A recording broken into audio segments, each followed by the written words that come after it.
Hello পরিবার, শরীরটা খারাপ, কিছু খেতে ইচ্ছা করছে না, তাহলে এই ফিশ ফ্রাইটা ট্রাই করে দেখুন। হ্যাঁ, ফিশ ফ্রাই, কিন্তু যে কোনো ফিশ দিয়ে আপনারা করতে পারেন। এটা কালবোশ মাছ দিয়ে করেছিলাম। ম্যারিনেশনের জন্য টক দই, বেসন, কাঁচা লঙ্কা কুচি, আদা রসুন বাটা, ডিমটা অপশনাল, আপনার ইচ্ছা দিতে পারেন, নুন স্বাদ মতো দেবেন, ব্যাস। আর কোটিংয়ের জন্য সুজি আর ওটসের গুঁড়ো আমি ইউজ করেছিলাম, ওটসটাকে মিক্সিতে পেস্ট করে। তারপরে এই যে 1 ঘন্টা রাখার পর এটাকে এরমভাবে উল্টে পাল্টে নিলাম, ভালো করে কোটিংটা মিক্স করলাম। আমি চামচ দিয়ে করেছিলাম কারণ আমাকে ভিডিও বানাতে হচ্ছিলো।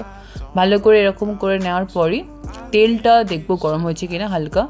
আমি অল্প তেলে করেছিলাম, সেকে তো দেখুন দিলাম। এবার ভাজাটা আপনারা কেমন চাইছেন এটা আপনাদের উপর ডিপেন্ড করে। ভাজাটা হয়ে গেলেই এর যে টেস্ট আসবে, সত্যি বলছি, একবার খেয়ে দেখবেন।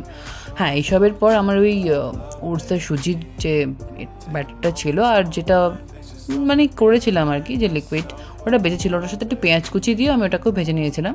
সেটা খেতে খুব সুন্দর লাগছিল। তবে নুন দিতে হবে কারণ টক দই ছিল তোর মধ্যে। ব্যাস, শেষ। এরমভাবে প্লেট সাজিয়ে দেবেন, ভালো লাগবে।